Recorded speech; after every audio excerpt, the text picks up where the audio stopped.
So the 20th Motorized Division and the 2nd Motorized Division, along with the 3rd Panzer Division, were part of Heinz Guderian's 19th Armored Corps.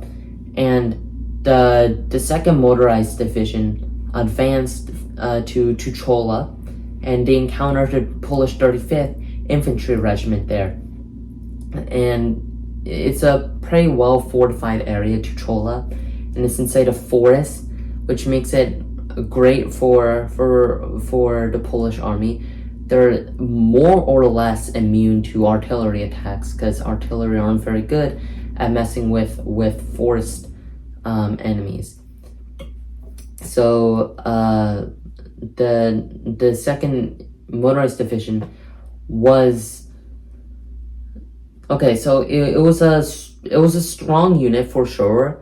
It's not infantry only. It's also got a lot of motorized units. So although it's infantry, it has 16,000 men or so. It also got some armored cars and a little bit of Panzer I's as well. So they're mobile, but the problem was Bader, who was the commander of the division, wasn't able to use the division to the best of its ability. So the 3 regiments of the Motorized Division attacked a position in the late morning, I'd say, a little before noon, and they were repelled by the 34th Infantry Regiment. They suffered great casualties, and they were unable to get the Polish 34th to surrender. And a big part of this reason comes from the tactics that Bader used. He's a divisional commander, but he should be able to dictate what happens on a regimental level, a battalion level, and a company level. And the problem was that he didn't. He thought it was the Great War. He used Great War tactics of just attacking on the same area, in the same direction, in multiple directions, but on one enemy, and with all of your forces, just attacking. That's not the way to go, and in my opinion, which agrees with Heinz Guderian's opinion about how to use mobile units. It's a mobile unit, and you should use it as one. You have fast units that could go around the encircled Polish units, and the thing is, once they're encircled, 1, their morale plummets, and 2, you trap it, it can't move, it can't retreat. So even though it's in bunkers, all you have to do is shell it with artillery guns, and maybe planes if you later have the ability to, and the unit's gone. You don't even have to fight it gun versus gun. You can just easily eliminate that unit. And Bader was unable to use it, and therefore he lost a number of casualties during this first attack on the first day. However, there's some better forces that were able to be used in this area. So one of them is Panzer Division 3, the 3rd Panzer Division, Panzer Division 3 in German, and that's commanded by von Schweppenberg. And Schweppenberg was also kind of like an old general who wasn't fond with the tactics of the day, and he advanced east like all else, and he also made a big mistake, I think. Normally, a strong first attack comes with reconnaissance, and then with armor, and then infantry follows. He didn't use that order, and he attacked first with armor rather than with reconnaissance, and that became a problem. The 3rd Panzer Division's spearhead unit was the 6th Panzer Regiment, 5th Panzer kind of falling behind.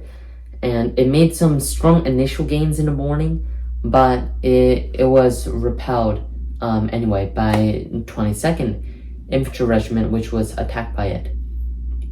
So 9th Infantry Division was making good defenses in the first day. The anti-tank ditches and the fortifications were able to work well for 22nd Regiment. And if you look at a map, it was really just a line of bunkers that was pretty hard for the Germans to breach on day one. In fact, they didn't, neither against 35th Infantry Regiment or against against 22nd Infantry Regiment. Of course, 34th was in behind. And yet, despite the great and successful efforts by 22nd Infantry Regiment, it was overcome by not by force, but by numbers. And what that means is that 3rd Panzer Division was unable to really breach it. 6th Panzer Regiment wasn't able to get past the anti-tank defenses. However, coming from the south, 32nd Infantry Division was coming. And that became a problem because they might become encircled. And being kind of on an edge, the southern flank of the left flank of 9th Infantry Division, they don't want to get isolated and destroyed, so they were forced to kind of retreat, and they had to go south or east to the rest of the 9th Infantry Division, where they would meet the 35th and 34th Regiments and 9th Artillery Regiment as well.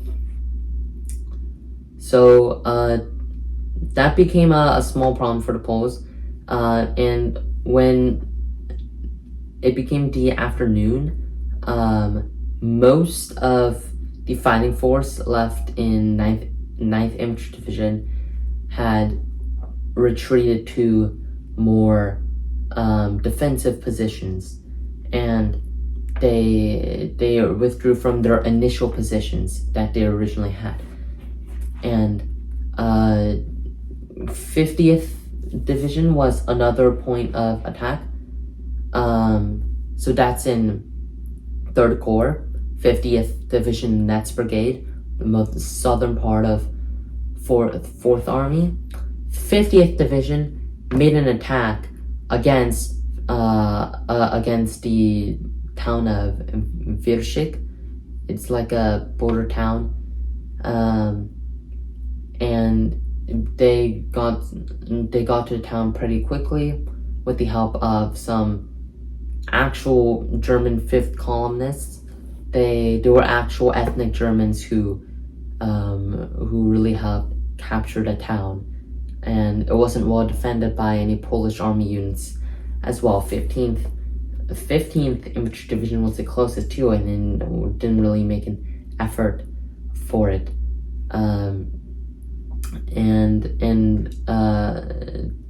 Back to 32nd Infantry Division. So 96th Infantry Regiment,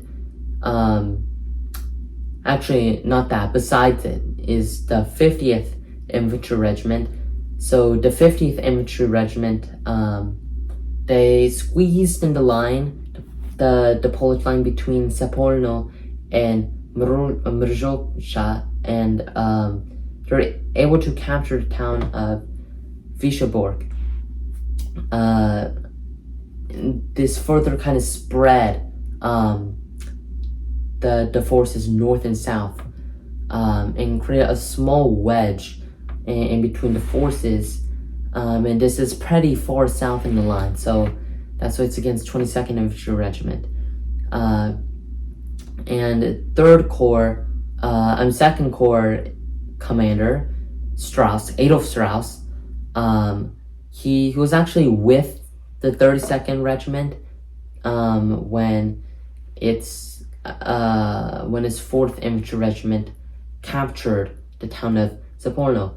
And Saporno is actually like an interesting place. It's strategically somewhat important because it's kind of a road junction. It's a road hub between all these different roads going northeast, southwest, southeast, and directly east.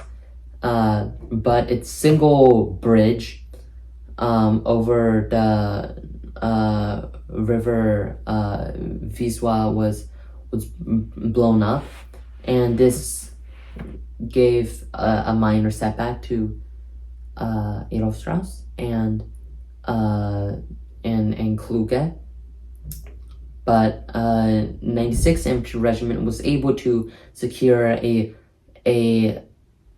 isthmus between two tiny Polish lakes east of Makowarsko.